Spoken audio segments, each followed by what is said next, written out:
దేవునికి స్తోత్రం. ఈరోజు ఆత్మస్వరూపుడకు దేవదేవుడైన యేసుక్రీస్తు ప్రభువారి యొక్క మహోన్నతమైన వాగ్దానం. ఆత్మను ఆర్పకుడి. 1 తెస్సలోనిక 5:19. ప్రియా ఆత్మస్వరూపుడకు దేవదేవుని బిడ్డలారా, ప్రభువైన యేసుక్రీస్తు మహిమ కలిగిన ఘనమైన నామములో మీ అందరికీ నా హృదయపూర్వకమైన శుభాభివందనాలు యేసుక్రీస్తు ప్రభువారి యొక్క ఘనమైన నామములో తెలియపరుస్తున్నాను. దేవాదేవుని బిడ్డలారా, మీరంతా బాగున్నారు కదూ?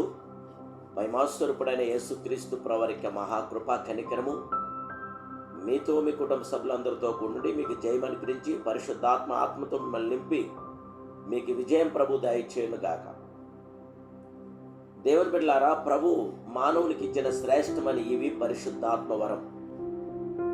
ఆ విలువ గల దానిని మట్టి ఘటంలో మనము కలిగి ఉన్నాం. దానిని సంరక్షించుకునుట మన బాధ్యత. ఆత్మవరములను ప్రజ్వల్ల చేయవలనని సలహా ఇచ్చుచున్న ప్రభు ఆత్మను ఆర్పకొడి అని సలహా ఇచ్చుచున్నాడు. ఆత్మ అగ్నితో పోల్చబడుచున్నది. మనం ప్రార్థించిన కొలది, దేవాదేవుని మహిమాస్వరూపుడి ఘనుడను స్తుతించిన కొలది ఆ ఆత్మ మనలో మండుచున్నది. ఆత్మవరములు క్రియ జరిగించుచున్నవి.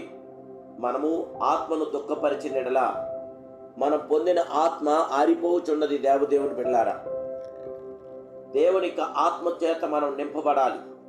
ఆత్మస్వరూపుడైన దేవుడు మన జీవితంలో విజయవంతమైన ప్రతి కార్యము జరిగించగల మహాదేవుడే.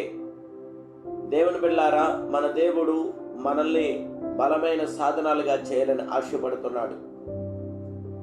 అయినా ఒకప్పుడు బలముగా వాడబడిన సేవకులు, విశ్వాసులు ఆరిపోయిన దీపం వల్లే నుండుటకు కారణం వారిలోని రహస్య పాపాలు. జయముగల దేవదేవుని బిడ్డ, నీవెన్నడూనూ ఆత్మను ఆర్పక ప్రజ్వలింపచేయము. ఆత్మ నివసించు నీ శరీరము పరిశుద్ధముగా ఉంచుకొనుము. పరిశుద్ధులగుటకే దేవాదేవుడు మనల్ని పిలిచాను గాని అపవిత్రులుగా ఉండుటకు ఆ మహిమాస్వరూపుడు, ఆ అద్వితీయ సత్య స్వరూపుడు మనల్ని పిలవలేదు. కాబట్టి ఉపేక్షించేవాడు మనుషుల్ని ఉపేక్షింపడు. కానీ మీకు తన పరిశుద్ధాత్మను అనుగ్రహించి నా దేవుణ్ణే ఉపేక్షించును. దేవుని బిడ్డలారా, దేవుడు ఎంతగానో ప్రేమించిన దావీదు జీవితమందు శరీర ఇచ్ఛలో చొరబడెను. తన కనులతో పాపము చేశాను, బత్షెబతో సైనించాను. దాని ఫలితంగా ఎంతో ఘోరమును ప్రియులారా. అయితే ప్రవర్త ద్వారా గర్దింపడినప్పుడు, దేవా నా యందు శుద్ధ హృదయమును కలుగు చేయండి, నా అంతరంగములో స్థిరమైన మనసు నూతనముగా పుట్టించండి ప్రభువా అని కన్నీటితో దేవాదేవుని పాదాల దగ్గర ప్రార్థిస్తున్నాడు.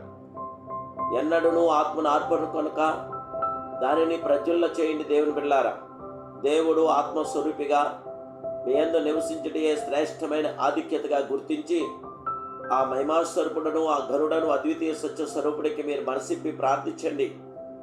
ఆత్మచేత నింపబడండి, ఆత్మాభిషేకం పొందండి. ఆసక్తి విషయంలో మాంద్యులు కాక ఆత్మేందు తీవ్రత గలవారై ప్రభువును సేవించండి, ఆరాధించండి, మహింపరచండి. ఆ దావాది దేవుడు తన ఆత్మ ద్వారా మిమ్మల్ని నింపి బలపరిచి మీ జీవితాల్లో విజయవంతమైన ప్రతి ఆత్మకార్యం జరిగించి మిమ్మల్ని ఉజ్జింపచేయునుగాక. ప్రార్థన. మహాపరిశుద్ధుడును మహోన్నతుడు సర్వోన్నతుడైన మా ప్రియ ఆత్మస్వరూపడానికి స్తోత్రాలు నాయనా. ఈ ఉదయకాల సమయంలో మీరు మమ్మల్ని ప్రేమించి మాకు ఇచ్చిన ఈ వాగ్దానం బట్టి మీకు స్తోత్రాలు.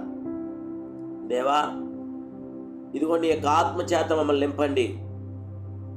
యేసుక్రీస్తు ప్రభువారి యొక్క ఆత్మ ద్వారా మమ్మల్ని బలపరచండి, ఆత్మాభిషేకం దయచేయండి. బిడ్డల జీవితాల్లో ఉజ్జీవాన్ని దయచేయండి. మేలైన ఘనమైన సుందరమైన ప్రతి కార్యం జరిగించు న్యాయాధిపతి. నమ్మదగిన దేవుడవు, నమ్ముకోదగిన గొప్ప సహాయకుడు నీవే. మా ప్రియుడా, ప్రాణేశ్వరుడా, పరిశుద్ధుడా, పరిశుద్ధాత్ముడా, శ్రీమంతుడా, ఉన్నతమైన మీ కార్యం మీ బిడ్డలైన మా పట్ల జరిగించండి. దేవా, మేము పరిశుద్ధాత్మ అధికారంతో నింపబడి ఆత్మపూర్ణమై శత్రువుని జయించడానికి మా ఎడల మీ కృప అనుగ్రహించమని, మీ కృపాకినాలు మాకు దయచేయమని యేసుక్రీస్తు ప్రభువారి యొక్క సర్వశక్తి గల నామములో ప్రార్థిస్తూ మమ్మల్ని ఆత్మతో బలపరిచి ఆత్మాభిషేకం దయచేయమని అడుగుచున్నాను కన్న తండ్రి. ఆమేన్, ఆమేన్, ఆమేన్. May God bless you.